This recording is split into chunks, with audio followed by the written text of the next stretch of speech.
Welcome back, ladies and gentlemen. We're about to head into Game 2 between Envy and TSM. But, gentlemen, I want to sit on this matchup a little bit longer because Envy coming out with Game 1 victory here in this matchup that most would have expected to go in the favor of TSM. Yeah, and I think we hit on it quickly in the opening where we said, like, what teams in, like, you know, the last place standings previously had players of Lyra's caliber? We were talking right before we went live, like, who would you really put above Lyra in the NALCS jungler pool right now? We couldn't come up with, like, a definitive answer. You have arguably one of the top players in the position playing on a bottom tier team and hard carrying them in Game 1. Right, and yeah, you're seeing him make a lot of moves to the top lane. I do know that they ran the package of all the top lane action that was happening in this game. You know, 6 kills going across both teams very early on in the game. Yeah, I think that right now he has cemented himself as one of the best early game junglers in the league. I know maybe it's questionable after 20 minutes, but a lot of this decision making can't just be his fault. Like, it has to be a whole team thing. But pre-20 minutes, pre-15 minutes, this guy is getting his team off the ground every single game. Yeah, in this game alone, 10 of the 11 kills he was a part of pre-15. So that's a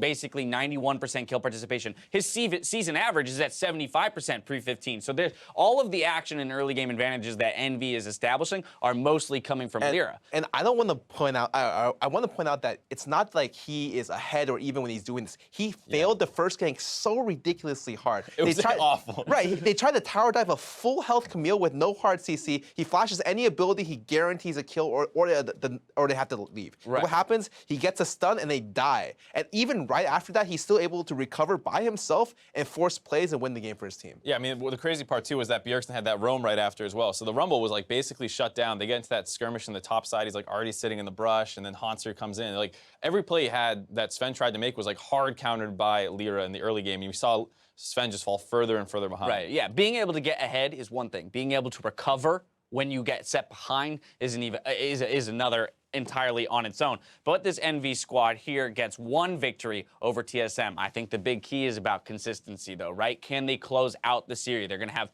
two opportunities to do so in these next games. My question to you guys, though, is how do you do it? Because it was a very strange draft coming in Game 1, and I have to say, or I have a feeling that TSM isn't going to necessarily allow themselves to maybe get caught off guard by this strange composition. Yeah, I mean, Envy's comp works fine as its own kind of unit. The way they got there was really weird. The Rumble first pick makes a little bit of sense. You're scared, you know, Hanser's going to grab that one. But then the Ziggs Jace, very surprising to see. And TSM felt like they went for a riskier counter than something that's a little more guaranteed. They could have taken the Renekton, a little safer of a bully matchup, into the Rumble than taking the more skilly Camille matchup that gets influenced very heavily by Snowball. So TSM, not disrespectful draft, but didn't go for the safest options. To me, there's a lot of there's some games that TSM plays where they fall really far behind and Bjergsen's even or ahead. And when all the weight is on his shoulders to make a play, his jungler's really far behind, Hanser's far behind, he gets really desperate to look for kills. Like, in a lot of situations, he'll trade 1 for 1 in situations where he's ahead and he's their only way to win the game. This is a good time to point that out because bot lane, he had a lead and he just suicides for Apollo, which is like, that's not what you want to do. Like, slow down the pace of the game, try to find a way to like work your own game plan rather than trying to just like brute force all these desperate plays. Right, let's hit player of the game from Game 1 real quick. We're hopping back to Lyra to talk about him some more, but let's talk about it in the context of Game 2. The Lee Sin, playmaking champion, right? So would it be worthwhile taking him off something like that, even though Lee Sin might not be considered, you know, top tier ban worthy, you know, 100% pick ban? I think it's a little risky to do that. It's, you know, I mean, you are moving to blue side here now as TSM. You have a little bit more flexibility if you don't want to ban the Varus LeBlanc, which they had to do on red side. Maybe you throw the Lee Sin in there, but I feel like... Or take away. We know Sven Skaren's a very solid Lee Sin player. Yeah, potentially. I think the thing about Lyra is he's one of these players that, like, if you target him too hard, you're wasting your time. He is going to perform, I think. I think, you know, Bjergsen's kind of seen that way as well, where if you throw 5 mid bans at him, he's going to play his 6, and he's going to do fine. I think Lyra's in that kind of category where, like, yeah, he'll play Rek'Sai or something and power farm and then be useful. Yeah, I think this time in the draft, TSM just wants to choose more winning lanes, like very dominant lanes, right? They went for the risky Camille pick over Renekton. They went for Ezreal blind into Ziggs. Ziggs does well into Ezreal because Ezreal can't really hard shove. And so even though they can get steady, slow increments of CS leads, I think he got a 15 CS deficit. The Ziggs in lane, they can't really push. And there's one situation where Hakuo went to roam topside jungle to counter a play, and they couldn't 2-man dive the bot lane, whereas any other AD would have been able to shove and dive that guy instantly. All right, well, Game 1 going over to Envy. We thought it was going to be a sure thing for TSM. Might not be at this point. Time to send it over to the casters, though, to get back into the action. Thank you very much, Josh. Great to hear a bit of extra analysis. We are getting ourselves into game number 2. I think a lot went wrong for TSM in that game, and a lot went right for Envy. So everyone's going to have to reset. TSM took pretty much maximum time getting themselves back to the stage, so clearly thinking pretty hard about that first loss. Yeah, I mean, the talent pick was pretty hyped from Bjergsen, and I think it certainly can work and can look good. But at the same time, you can play a very measured game as TSM. I think they're so far superior as far as the macro game, the late game movements and decisions and shot calling. If you just put him on things like Orianna, you know, they talked about play like Renekton, Orianna, that kind of standard stuff, it's much harder, I think, for TSM to lose the game. I think so as well, and I think Draft did play a pretty interesting part. Curious to see if Envy have anything else cooked up as far as Champ Select goes, because looked very prepared. I think they picked themselves in a good spot, but they clearly had a plan here. Yeah, they did, but these are not picks that always get banned out or anything. It's not like, oh my god, I can't believe TSM banned Varus and LeBlanc and not and not the Ziggs. You know, what are they doing, right? So this is something that could be relatively repeatable for Envy, and I think while their draft was really cool and really smart, a lot of it just came down to some very good play. And we talked so much about Lyra, but Ninja too stepped up huge. I mean, he was 10-0 at the end of the game. It's very uncommon to see someone do that well and not get player of the game, but it was the Lyra show. Yeah, Lyra really set it all up there, although Ninja was fast behind him in almost every play, making sure they could secure it. I mean, maybe Jace even gets a ban here as well. I guess we'll find out soon. Was the inter-champion select for our second game here. TSM surprisingly down one to start it off, as Malzahar and Renekton are their first two bans. And there's LeBlanc ban from Team Envy. You'll probably see a Varus in there as well. And then maybe they get some wiggle room on the final ban.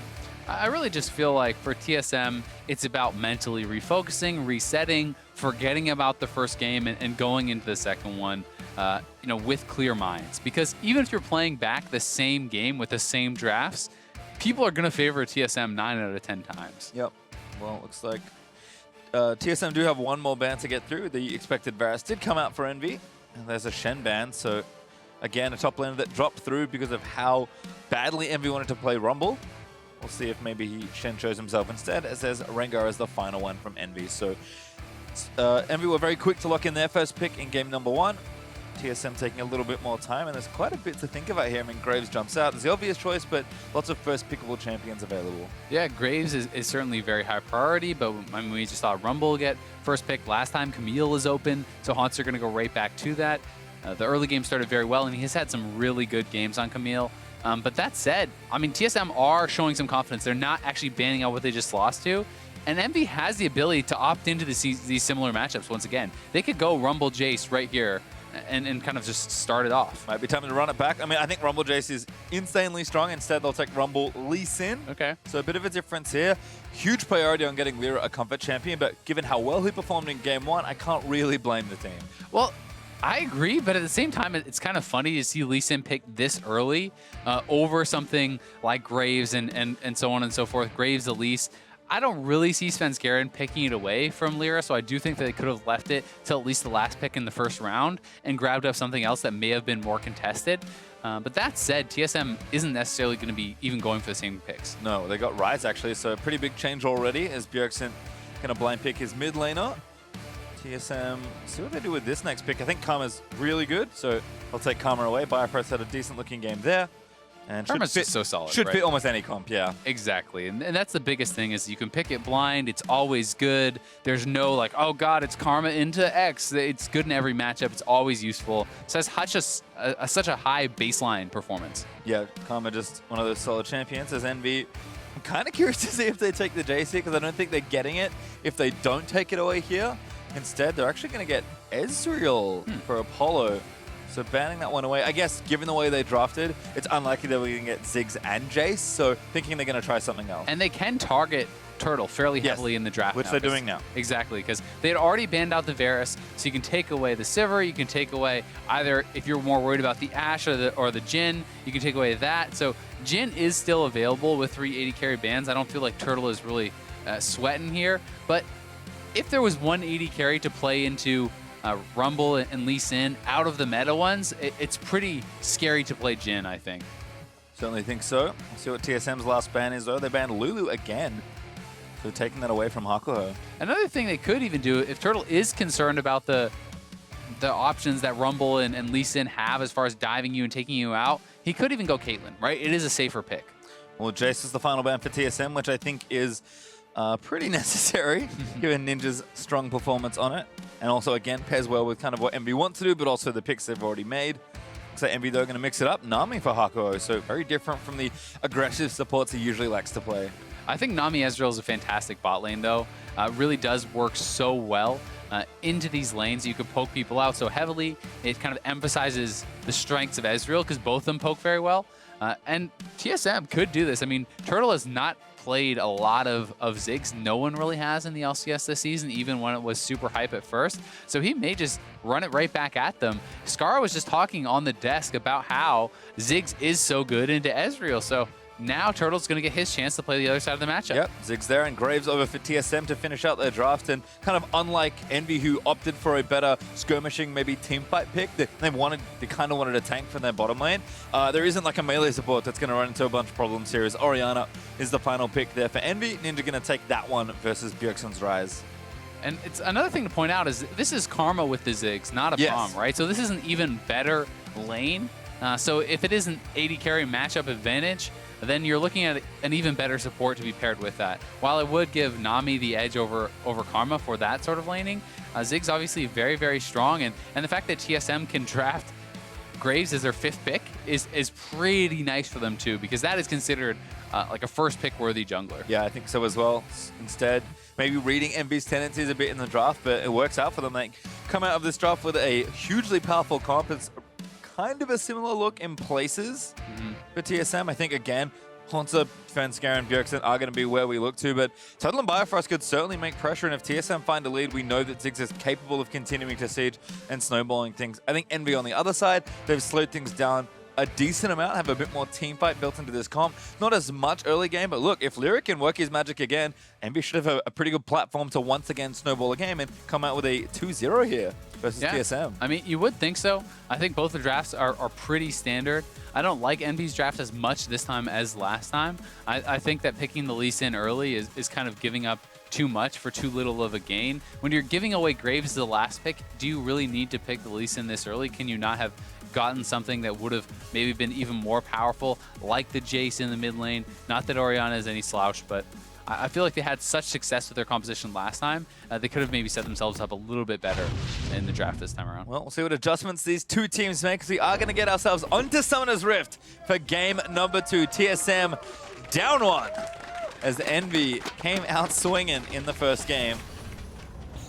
See if TSM maybe play a little bit more of that measured style, or if maybe they're a bit mad, they play even more aggressive and try and take out Envy, which I don't recommend. No, I mean, I think that if anything, they should be playing the more measured style, kind of pull them back into a slower paced game that you're going to be super comfortable in. When you're brawling against Envy, that is where they're pretty much most comfortable, and that is generally how a 10th team beating a first or second place team looks, is a game like that, where it's very bloody, lots of fights, and they can just win through mechanics. Yeah, like you said, was so far ahead in the last game that even though they made some mistakes in the late game team fight, it didn't matter too much.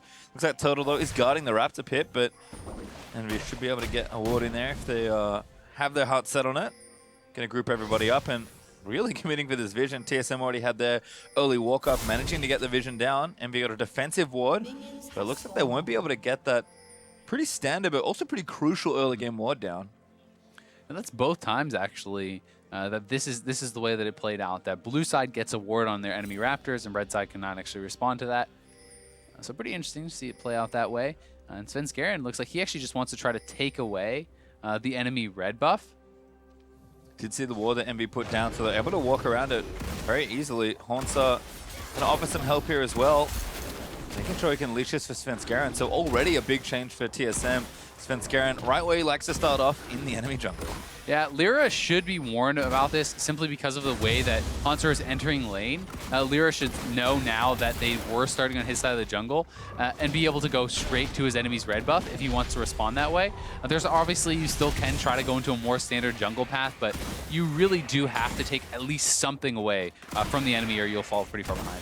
Svenskar actually taking down the Raptor camp as well, so trying to take quite a lot out of this early stage of the jungle. Bjergsen and Ninja, in the meantime, fighting it out in mid lane here. Ninja did get the Thunderlords off, so a bit of poke damage down. And Svenskar, yeah, blatantly reveals where I was. Just walked straight through mid lane. Yeah, I'm pretty surprised actually that Lyra did Wolves instead of going straight across, because now what is he going to do? I mean, he can go try to steal away top side of TSM's jungle, but even that is pretty far away.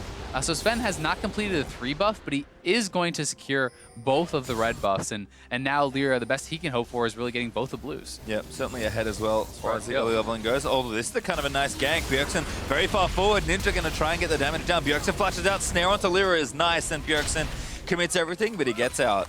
Both summoners forced there, so still good job by Lyra. He certainly still needs to try to get some more camps, get some experience here.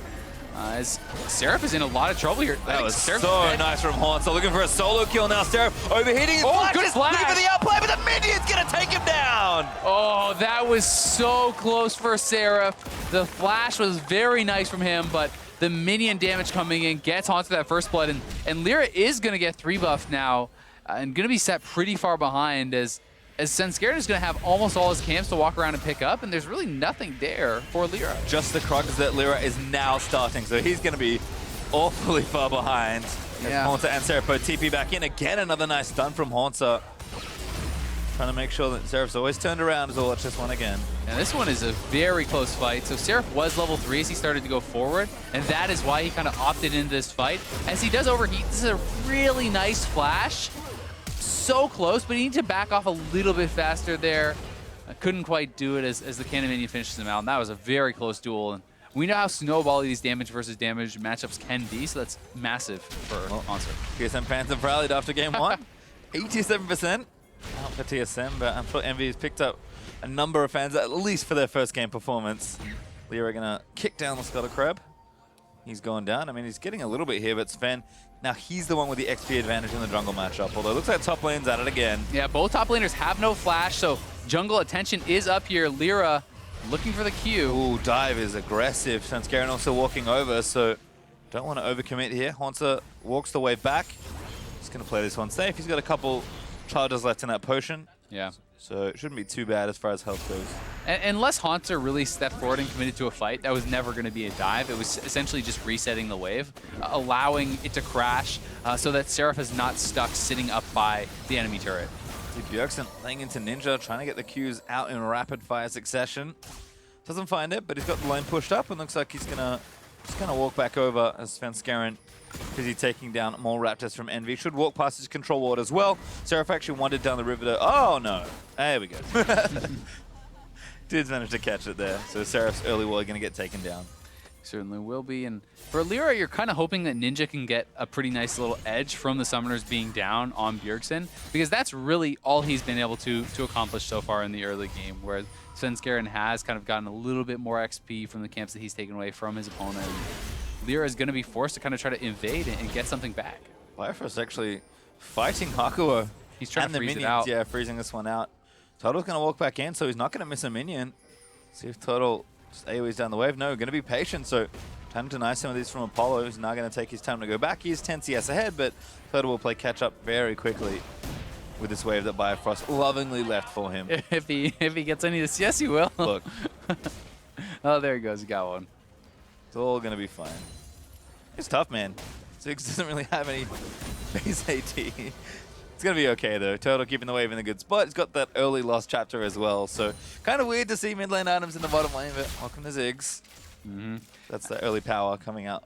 Yeah, the lost chapter is really strong. We had been seeing a lot of people go tier and Morelos as well, just for the extra mana, so you're never running out, especially when paired with a mana using mid laner, because you're generally not going to get the blue buff. That's one of the things I think was pretty cool about what Envy did last game. So you have Ninja going a tier build, so he doesn't need that mana as much, and you can give the blue buff over to a more aggressive built Ziggs. Well, you can see Bjergsen again just kind of getting himself pushed in, but he has these early mana items as well. Tier is done, and Catalyst should be on the way shortly. And summoners are pretty much back up. Yep. So safe there after Lyra's initial aggression. Svenskeren eats a lot of damage, actually. Thunderlords plus the Dissonance does manage to chunk out Sven. Sven's kind of calmed things down a bit. Lyra's managed to farm his way back in, make sure he keeps the experience even. In fact, he's now up on levels over Svenskeren. Lyra with red buff and an ultimate could also look for a play here with Seraph coming down, might be a mid lane gank. Yeah, I mean, Bjergsen does have his flash back, but there's 3 members here. Shockwave hits. Great shockwave there, equalizer down as well. Bjergsen realm warps out immediately, tries to lock it down, gets himself safe under the turret. Very well played. Oh, that was so smart from Bjergsen. He uses a Rune Prison on Lyra because he was the only one left with CC to interrupt that ult, and then is barely able to get out, only blowing the ghost. Really nicely played. Calm stuff. Svenskeren now level 6, gonna cover the wave for a little while, but Bjergsen's still here. Might try and get a bit of extra CS and hit a gold break point. Turtle and Bifrost though, in the meantime, getting things pushing into the bottom side. Looks like the Nami Ezreal lane had maybe an earlier advantage, but now that Turtle's got some ranks in his queue and Bifrost's able to commit his poke as well, should be able to shove this wave in pretty consistently towards Envy's turret. And Apollo not doing the best there. Has actually missed like a ton of CS under turret. Both these guys are not really It's a struggle doing today. their very best. Nami taking that CS now. All right, there you go. It's gonna be okay. It's gonna be okay. still close, that's all that matters, right? Take a deep breath. Wants up with a Shane now level 7. Actually has a nice CS lead versus Seraph, so you can kind of see how that early first blood is helping him. What you mentioned, a pretty volatile, snowbally top lane matchup. Yeah, I mean, Seraph got a lot of help to get back into it after the brutal start to last game. This time they've been pretty isolated, and while he's not massively behind, you certainly do not want to be at a stage where Haunter is completing a Triforce and you are kind of just on like pieces of items. You need to be pretty powerful to actually fight back at that point. So blue buff gonna get started up. Ninja gonna walk over and take that one for himself. Bjergsen likely doing the same in just a little bit when Sven's done getting out of Envy's left side of the jungle. I feel like Sven's had red buff for quite a while. He's actually looking for top lane here, so it could be dive time onto Seraph. Haunter able to set it up pretty easily with his ultimate. Yeah, it looks like that's exactly what they're going to go for. Seraph does have his equalizer up just right now, so it would be a super risky dive with Seraph still sitting at full health. And this is at least something where he's moving up to try to anticipate where Lyra could be, right? You're covering for your laner. Bjergsen at least getting some trade damage out with Ninja, but Ninja with the blue buff feeling pretty safe. Good little take out of the control world though, as Svenskeren does take down some parts of the Krug camp. It doesn't decide to commit to the whole thing. Gonna leave this guy's bloom there as well. In fact, now Hortz is running down the mid lane. Here's a Realm Warp play in the lane. Ninja forced a flash. Really nice from Bjergsen. I don't really think he needed to flash at all, actually. I mean, that was super respectful, like way too much respect even. A, you have your ghost, can just ghost and walk out. B, you have Shockwave. Simply put your ball on the Realm Warp and ult as he comes in and walk away. I mean, both those I think are great options, but either way, Bjergsen forces flash. Yep. Gank attempt started, but not finished there. Instead, Bjergsen will collect a pretty value trade, getting that summoner down. Ninja and Lyra, though, on the roam. Ball going to check that brush. Ward goes down. They are behind Bjergsen here, and he doesn't have Realm Warp, but both summoners are available. And Lyra's not even going to try. A little low on mana. Blue buff still needs to do its job, but Ninja taking some poke. Lyra not going to commit for it. Ninja instead just going to fall back and take the CS down. Turtle back in trouble with minions under the turret. Ulti goes down, cancels Apollo's recall. And Turtle going to take the rest of the CS and go back himself. So even, actually dead even on CS between the bot laners right now. Apollo just getting delayed ever so slightly. Not too big of a deal, though, as Turtle wasn't staying to push or anything, but it's still worthwhile, especially when you have the CDR. It's not that long of a cooldown. Lyra is spotted out. Bjergsen's actually lying in wait. They're trying to bait him in. Oh, who's getting baited though? There's a Nami up here as well. Teleport in. There's a rumble. Ninja gonna get caught by Bifrost, but Svenskeren already caught out by Seraph. He's burning down. Shockwave finds one as Haunter does take out Ninja. They dive in to try and take him down, but Sven is already down. Lyra gonna get locked up and killed as Bjergsen able to take him down after Haunter's ultimate. 2-for-1 trade in favor of TSM. Well played by TSM, and it's kind of that butterfly effect. Where's the flash from Ninja? He's already blown it earlier. If he had that available, he likely could have stayed alive there and perhaps turned around that play. Now Seraph getting locked down, but no additional diving from TSM. Don't watch this one again. I mean, a nice start here from TSM to sort of bait Lyra in, but Envy tried to react here. Yeah, they do try to react, but you know, Seraph doesn't have his equalizer, and he's not able to really commit to as much. Yes, they do get their one kill. If equalizer is available here, this is a fight that Envy can still win. But after that initial kill, great focus onto Lyra means there's only one damage threat remaining, and Seraph can't stay around. Turtle continuing to push the lane down. He's got his Morello Nomicon finish now, so that first early bit of power from Ziggs is now complete. Apollo still sitting with his Mana Mune, so it needs a little while longer, but as the coal ticking down, only 30-ish minions to go. It's Haunter and Seraph again. back and forth here, and Seraph is losing the trade pretty badly. Yeah.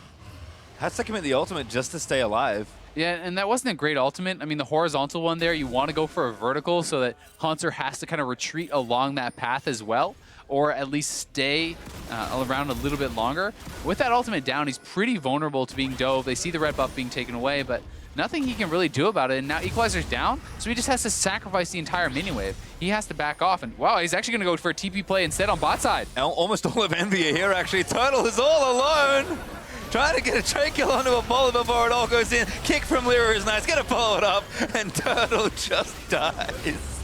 Nicely played, but who's going to get first turret? 2 members are topside. There's 4 down here for Envy, so I would expect them to get it, but this turret is a lot lower, and that's a red buff Graves knocking away. It's going to be close. First turret gold is quite important. Yep, looks like maybe Envy just gonna win the race. Oh. They didn't. It's actually Haunter that gets it first, I believe. No, Envy No? did. Red All right. team got the first turret there, so that was just about a split second apart. And the full commitment to it, I mean, that's a quick decision from Seraph. When he knows he cannot contest that wave, instant TP bot lane, they get a kill, and they get first turret. Good job. Well, it feels bad for Turtle, but a great play from Envy to capitalize, get themselves some extra gold, and keep the game even in gold. Ninja, though, in danger of face checks Haunter, Realm Warp in as well. That's the shockwave to try and delay it, but Bjergsen Realm Warps in to steal the kill. And Ninja, I mean, he cannot play to that side of the map. Yes, it's your jungle, but TSM has had so much control up there that you can't really afford to kind of just brazenly check in like that. Oh, Lyra eating damage from Bjergsen as well. Rise. And that lockdown starts, he really just dishes it out. And Haunter has been diving towards people with reckless abandon. And TSM and their aggression going to pay off here. They get themselves a second turret after the extension of the play and take down the mid outer. And this is feeling like more of what you expect to see. Haunter and Bjergsen both quite a bit ahead now, and TSM is looking like they are having better vision control, moving around the map very well. They've pretty much made Envy's red side jungle completely their own. If you look how many wards are up there, there's like 6 wards in that quadrant. They're doing a very good job. Yep, and Turtle now able to get pressure down onto the turret. Remember, Ziggs can execute turrets with the W, so doesn't need too much more. And, you know, apart from the 4-man dive that got him killed after Seraph's TP, Turtle and Bifrost, again, stable as usual. I think Haunter's been the big recipient of a lot of power here. 2-0-2 in that Camille. We saw the trades were not going Seraph's way before. Now the Trinity Force has been completed, and Haunter should have a effortless duel. Yeah, he really will. As Seraph hasn't even completed his item yet, he doesn't even have his Zonia's done. That would give him some hope of fighting back, but I really favor Haunter in pretty much all of the fights going forward in as far as 1v1 goes. He's getting top line pressure started as well. Seraph is trying to roam around and get stuff done in other parts of the map, which is nice to see, but I mean, he's got a lot of free time while the waves are getting pushed in, so now I'm going to join that wave and take it down. And that's exactly it, right? He can't do anything in the 1v1, so you may as well look around for opportunities. You sacrifice a couple CS, but the opportunity cost is pretty low because he doesn't want to be in a 1v1 with Haunter. No.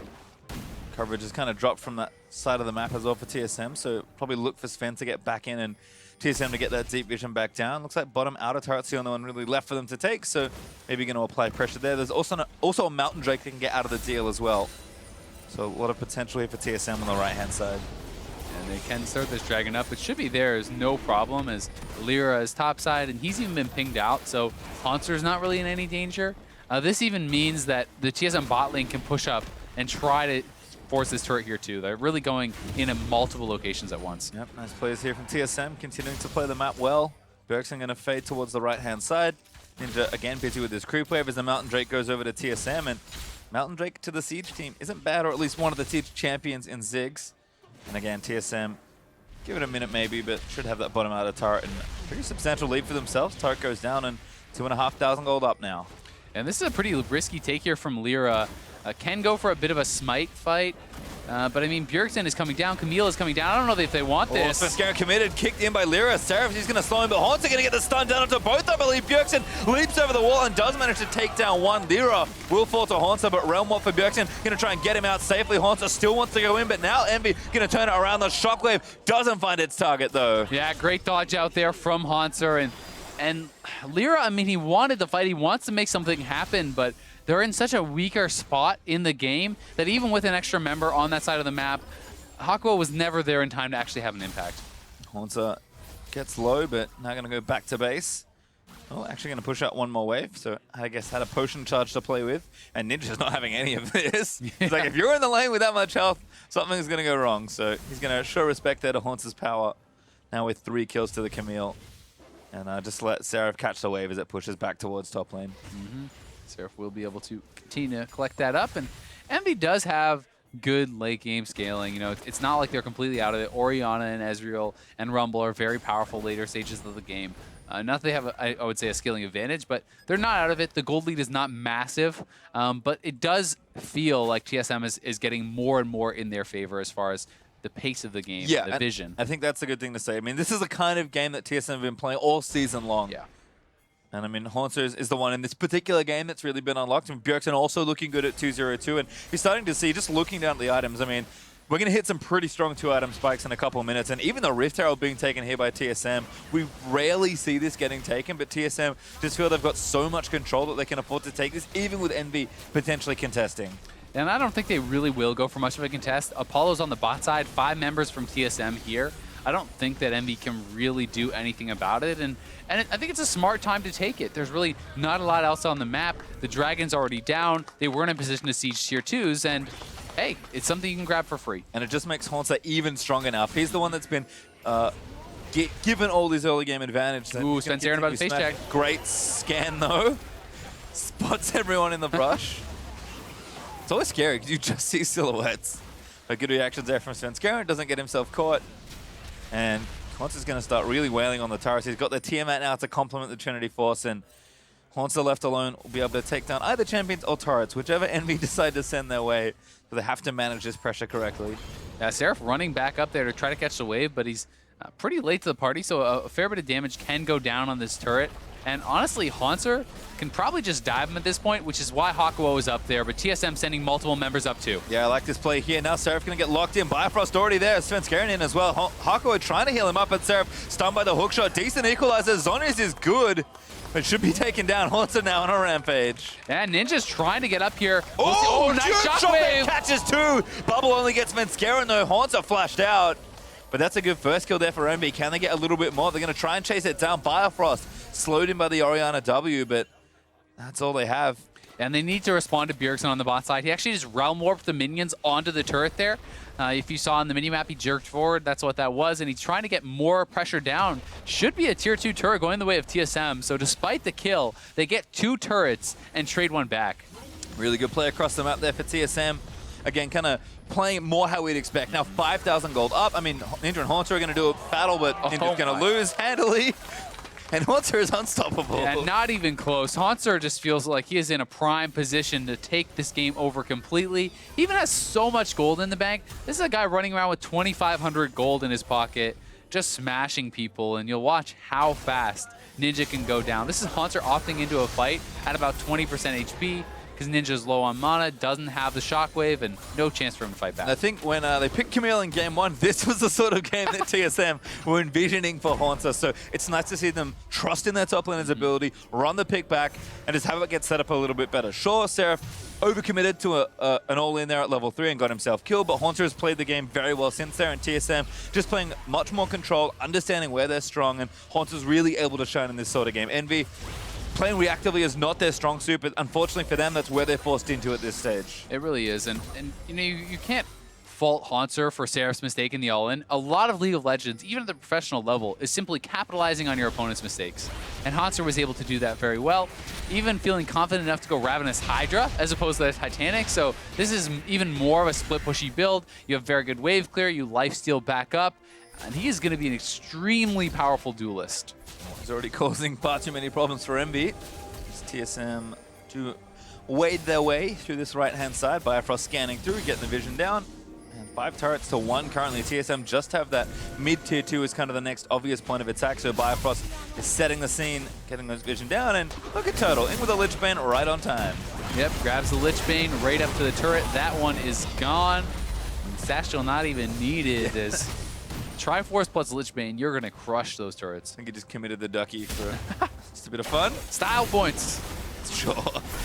Mountain Drake up in 5 seconds as well. And that's the nice thing. I mean, they're going to get a second mountain here unless MB find themselves a steal, but I think they're thinking about a trade instead. And the siege damage from this Camille and Ziggs is going to be pretty overwhelming. Yep. The trade is a blue buff, right? Not much of a big deal there for TSM. They will lose that, but it's not like Bjergsen is even playing a super mana-hungry champion. And he already has his Roa done, he has his Seraph done, so not a big deal. No, would like it, but not a huge loss, like you said. And it looks like Haunter is actually going to be moving down towards the bottom side, and he will get that pressure going there. I thought Envy might look at a desperate-looking Baron, but instead they just take the little thing. Again, playing a little more control for Envy is nice to see. They understand they are behind and can't afford to make too many reckless mistakes, but you certainly have to take risks to win this game. Yeah, you do. And the Baron there would have been so tough. I mean, 22 minutes in, do they even have the damage to rush it down Probably in time? With Rise ult to move TSM across the map to get there, TP available for Haunter. I think it would have been too big of a risk. And they know they still have the teamfight potential with things like the Orianna and the Rumble. You have so much AoE that if you can pull off the proper teamfight, there's always hope with a comp like that until you're just insanely far behind. And I think it's fine for them to stick around and kind of turtle it out, try to scale up. Where it becomes too risky is when TSM goes for the Baron. You know, because TSM having the Baron plus the Ziggs essentially means your base will be broken. And at that point, they're going to have to kind of pick their moment and try to contest, probably. Well, Haunter with the teleport, still occupying bottom lane. Seraph is 2 levels down. He's got the Zonage, which we saw that nifty interaction last game. Able to cancel out that Camille ultimate. But I'm not sure he's really worried about that at this point. If he's Zonya's in front of Haunter, I think he's just going to die. Yeah, I mean, it's nice if you have someone there backing you up. But at this point, even Hakuo plus Seraph probably lose 1v2, right? You're going to need some serious firepower to actually take down Haunter. Even under the turret, Seraph is going to have to play this pretty safe. Haunter also has almost 2,000 gold built up in the bank, so might want to go spend, but again, he's making sure he's on the map and pressuring here for TSM instead. Probably means that Haunter's not going to be doing anything too crazy, although as I say that, looks for Seraph. It doesn't quite land the stun after hookshot. And if he hit the stun, I think he just all-ins there and probably gets the kill, or at least forcing out some major cooldowns. That is the kind of power that Haunter has on him right now. And he's always going to be looking for these engages, playing around vision, trying to control the space on the map. Bjergsen splitting top side, he's on the bot side. You have Turtle threatening turrets, and they're going to go straight into the Baron pit. Really nice stuff here. Oh, Turtle got left behind. It's all right. He's going to satchel his way over. No, he just throws Q's in instead. Camille goes over the wall. Turtle's like, yeah, I don't really need to auto-attack this with my Lich Bane, but it doesn't actually matter. That's too much damage, and TSM take Baron. This is kind of becoming a little bit of a TSM classic.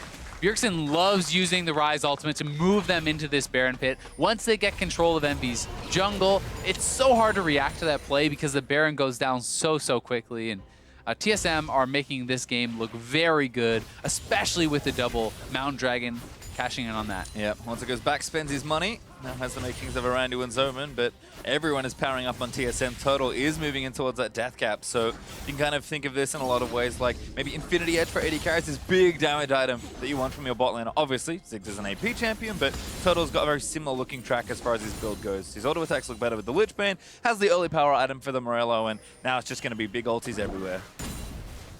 It really is, and with the Graves jungle, you're not lacking for attack damage, right? You have consistent sources of AD in the top lane and in the jungle. Graves really one of the highest consistent physical DPS junglers there are, if not the highest. Probably is just straight up the highest. Obviously, there's some that maybe could have a bit better burst with Rengar, but even there, lethality Graves burst pretty hard. I think of metagame picks, certainly Graves is the big one there. I mean, maybe the jungle Twitch mains out there are like, yeah. I've got my physical DPS. As Haunter at level 16, looking for prey for that rank 3 Hextech ultimatum. As it stands, TSM with the Baron. He's going to actually leave Turtle in the top lane to do some sieging himself. Yeah, push in all 3 waves. So hard to actually wave clear this, and I just can't see them staying alive. Look at this, Seraph getting dove under the turret. Oh, really nice little play. Realm Warp's over there as the stasis runs out. That tower should fall on the bottom side as well. Bjergsen is on top of things with these Realm Warps. Yeah, he's been doing so well. The Ninja's gone! No. He does get the shock up on Bjergsen, but he dies. Instead, Lyra kicks Bjergsen back in, but he might get a kill. Instead, Bjergsen pops the Seraph shield, and TSM is running into the base. And even if they lose the fight, who cares? All 3 inhibitors are going down. TSM looking primed to end this one in dominant fashion. Haunter again leaping forward, does not get the redemption heal, but just out of the way. But Bjergsen flashes in. Good counter from Haunter as he takes down Apollo. It's all style at this point for TSM. Nexus turrets are going to disintegrate, and TSM will tie it up and we'll have a 3rd game. TSM right back on form, making game 2 look easy. Haunter and Bjergsen, the solo lanes really taking over in this one. Yeah, and Svenskeren, much cleaner early game, did get a lot of jungle pressure out early.